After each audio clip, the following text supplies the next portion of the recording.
Pocket FM पर आप सुन रहे हैं कितनी मोहब्बत है। ऑथर संजना किरोड़ीवाल, मेरे यानी सोना के साथ। मीरा और निधि अक्षत के साथ गाड़ी में आकर पीछे बैठ गई। अक्षत ने गाड़ी स्टार्ट की और वहां से निकल गया। मीरा खामोशी से पीछे बैठी थी। अक्षत ने गाड़ी के अंदर वाला मिरर सेट किया, जिससे पीछे बैठी मीरा उसे साफ साफ नजर आ रही थी। अक्षत उसे देखते हुए गाड़ी चलाने लगा। तभी निधि ने कहा, क्या मनहूसियत फैलाई हुई है गाड़ी में। कहते हुए उसने म्यूजिक सिस्टम ऑन कर दिया।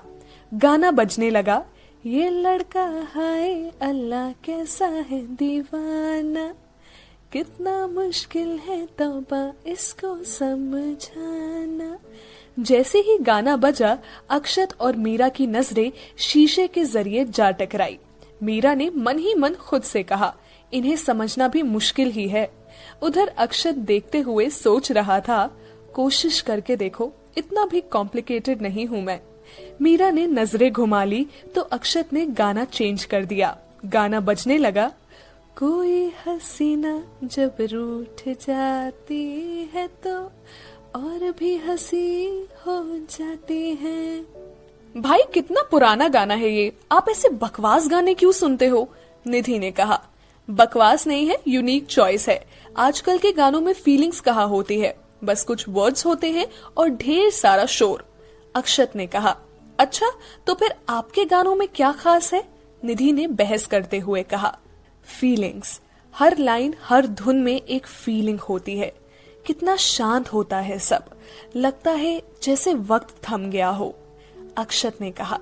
बोरिंग, जब तक शोर ना हो तब तक म्यूजिक का क्या मजा। निधि ने कहा।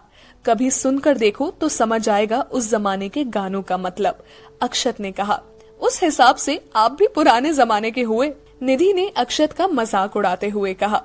अक्षत ने वॉल्यूम कम की और निधि की ओर देखकर कहा, मुझे शोर से ज्यादा खामोशियां सुनना पसंद है। मैं नया सा लड़का हूँ पुराने ख्यालात का।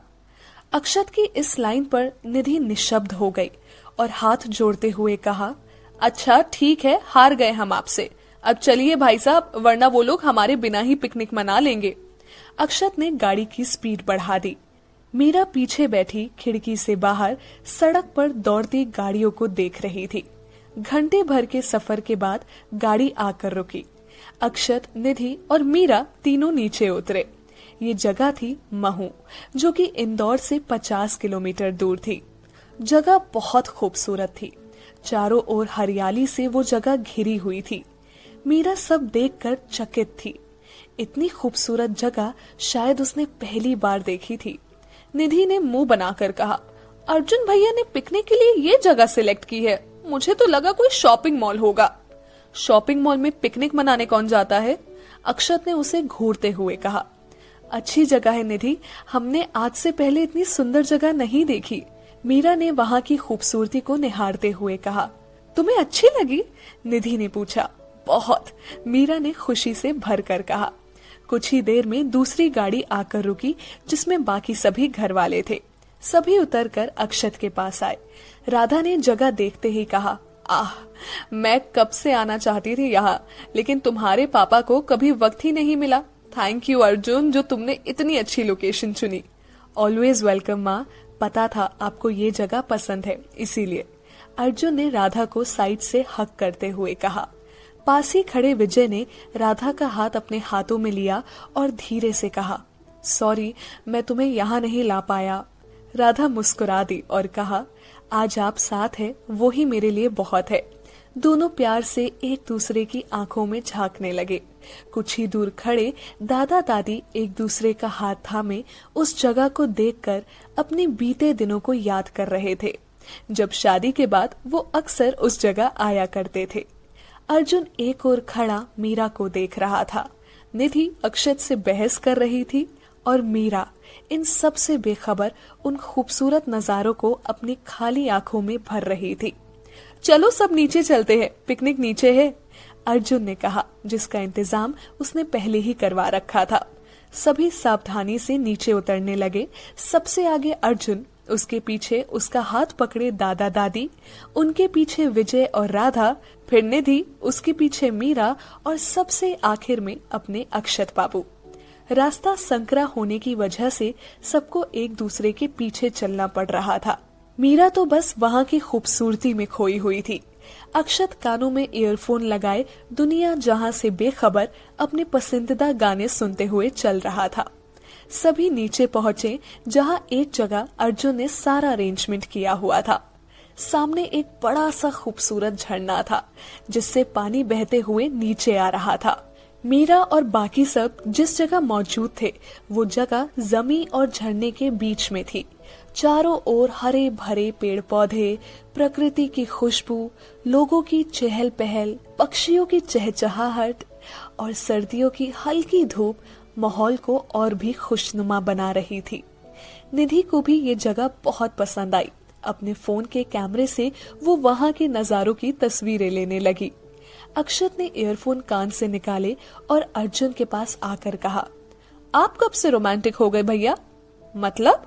अर्जुन ने हैरानी से पूछा। मतलब ये कि इतनी रोमांटिक जगह पर आप कैसे चले आए? आजकल आपके रंग ढंग कुछ ठीक नहीं लग रहे मुझे।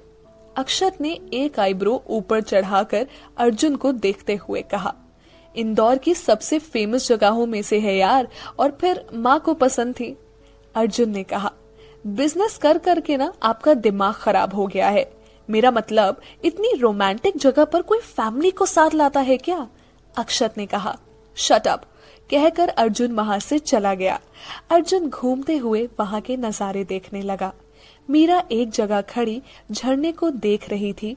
तभी दादाजी उसके पास आए और कहा, इतने गौर से क्या देख रही हो मीरा? दादू, ये झरना कितना खूबसूरत है ना, मन कर रहा है बस इसको देखते ही जाऊं। मीरा ने कहा। जितना खूबसूरत है उतना ही खतरनाक भी है, दादू ने कहा। कैसे? मीरा को जानने की उत्सुकता हुई तो उसने पूछ लिया।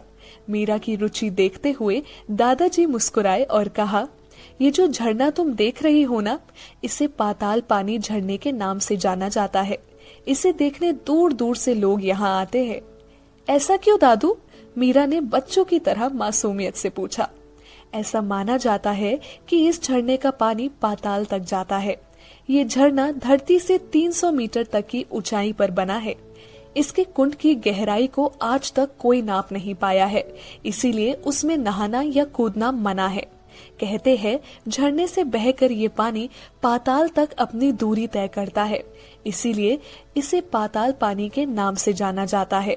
भारत के सबसे खतरनाक झरनों में से एक माना जाता है ये, दादाजी ने कहा। ये जानते हुए भी कि ये जगह डेंजरस है, आप सभी यहाँ चले आए? मीरा ने कहा। बेटा, ऐसा नहीं है, ये जगह घूमने के लिए भी बहुत फेमस है। देखो, यहाँ आसपास ये सभी इसे देखने ही आए हैं। इंदौर में पिकनिक के लिए ये सबसे बेहतरीन जगह है, दादाजी ने कहा। हाँ दादाजी, खूबसूरत तो है ये जगह, मीरा ने मुस्कुराते हुए कहा। वैसे यहाँ आने के लिए सर्दियों का मौसम सबसे अच्छा है। गर्मियों और बारिश के मौसम में यहाँ आना बेकार है, दादाजी ने कहा। दादू, आपको इस जगह के बारे में इतना सब पता है? आप पहले भी यहाँ बहुत बार आ चुके होंगे ना? मीरा ने कहा। हाँ, जब तुम्हारी दादी और मेरी नई नई शादी हुई थी तब हर महीने हम लोग यहाँ आया करते थे। लवर्स के लिए ये जगह किसी जन्नत से कम नहीं है, दादू ने धीरे से कहा। मीरा उनकी इस शरारत पर मुस्कुरा उठी तो दादू ने कहा, अच्छा तुम बाकी बच्चों के साथ एंजॉय करो, मैं जाता हूँ। दादू चले गए। उनके जाते ही अर्जुन मीरा के पास आया और कुछ दूरी बनाकर खड़ा हो गया। क्या बातें हो रही थी दादू से? अर्जुन ने कहा। दादू हमें इस जगह के बारे में बता रहे थे। सच में वो बहुत इंटेलिजेंट है, उन्हें हर छोटी छोटी बातें मालूम है, मीरा ने कहा। हाँ, मालूम तो होंगी ही, दादू जो ठहरे, अर्जुन ने कहा तो मीरा उसकी इस बात पर हंस पड़ी। आपको कैसी लगी ये जगह? अर्जुन ने हंसती हुई मीरा को देखते हुए पूछा। बहुत खूबसूरत है, इनफैक्ट हमने पहली बार इतनी अच्छी जगह देखी है। हॉस्टल में रहते थे तो कभी बाहर निकले ही नहीं, मीरा ने कहा। ये इंदौर की सबसे बेहतरीन जगहों में से है। इसके अलावा भी बहुत सी जगह है, कभी देखनी हो तो बताना, अर्जुन ने अपनेपन से कहा। मीरा ने कहा। अर्जुन से बात करने के लिए मीरा के पास ज्यादा कुछ नहीं होता था और यही हाल अर्जुन का भी था। काफी देर तक दोनों खामोश खड़े झरने से बहते पानी को देखते रहे और फिर अर्जुन ने कहा, वहाँ नीचे चलकर ये जगह देखना चाहेंगी आप? ठीक है, चलते हैं, मीरा ने कहा। दोनों साथ साथ नीचे जाने लगे। चलते चलते अर्जुन ने राधा से कहा, माँ, मैं मीरा को कुंड दिखाने नीचे लेकर जा रहा हूँ। लेकिन नाश्ता? राधा ने कहा, वापस आकर कर लेंगे माँ। अर्जुन ने कहा तो राधा ने मुस्कुराकर जाने की अनुमति दे दी। राधा को अर्जुन पर पूरा भरोसा था। अर्जुन एक समझदार लड़का था जो किसी को परेशान नहीं करता था। अर्जुन मीरा के साथ नीचे आया। नीचे कुंड से पहले झरने के बिल्कुल सामने कम पानी के बीच पत्थरों पर बैठने के लिए एक जगह थी। अर्जुन एक खाली पत्थर देखकर उस पर चला गया। उसने पलटकर देखा, मीरा अभी भी किनारे ही खड़ी थी। अर्जुन ने कहा, आइए। गिर जाएंगे, मीरा ने झिझकते हुए कहा। अर्जुन ने अपना हाथ बढ़ाकर मीरा से कहा, मैं हूं ना, नहीं गिरेंगी, आइए। मीरा ने अर्जुन का हाथ पकड़ा और पानी से होकर पास पड़े दूसरे पत्थर पर बैठ गई। दोनों बैठकर बहते झरने को देखने लगे। कुछ देर बाद खामोशी तोड़ते हुए अर्जुन ने कहा, आप भोपाल से हैं ना? मीरा, जी।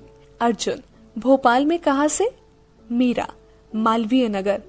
अर्जुन, आपकी फैमिली में कोई और नहीं है? मेरा मतलब आपके पापा? मीरा, वो इस दुनिया में नहीं है। अर्जुन, सॉरी। मीरा से ऐसा सवाल पूछकर अर्जुन ऑकवर्ड हो गया और खुद से कहने लगा, ये क्या बकवास सवाल कर रहा है तू। कुछ देर बाद मीरा ने कहा, आपसे एक बात पूछूं? अर्जुन, हाँ पूछो ना। मीरा, आप और अक्षत जी जुड़वा भाई है क्या? अर्जुन, नहीं, वो मुझसे 3 साल छोटा है और निधि 7 साल।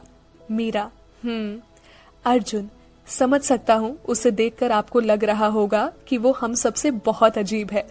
मीरा, नहीं नहीं, हमारा ये मतलब नहीं था। अर्जुन, अरे इट्स ओके, आपके मन में जो है आप कह सकती हैं, मैं उसे नहीं कहूंगा। मीरा, थैंक्स।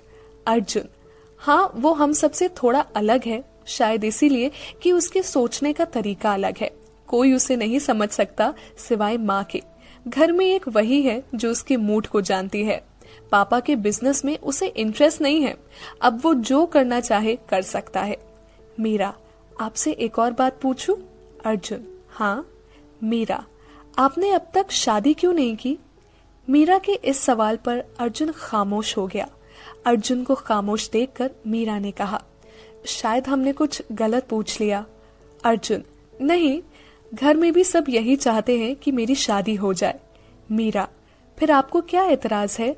अर्जुन, एतराज नहीं है, मैं किसी को पसंद करता हूँ। कॉलेज में हम दोनों साथ साथ थे। उसका नाम नीता चौधरी है। इसी शहर से है, विराटनगर से। नीता मुझे बहुत पसंद करती है और मैं भी। वो मुझसे शादी करना चाहती थी, लेकिन अलग अलग कास्ट होने की वजह से नहीं हो पाई। मैं जानता था पापा इस शादी के लिए कभी नहीं मानेंगे और उनके खिलाफ जाकर मैं ये शादी नहीं करना चाहता था। उससे दूर हुए 4 साल हो चुके हैं। ना उसने किसी से शादी की और ना ही मैंने। बस इसीलिए शादी के नाम से थोड़ा अनकंफर्ट हो जाता हूँ।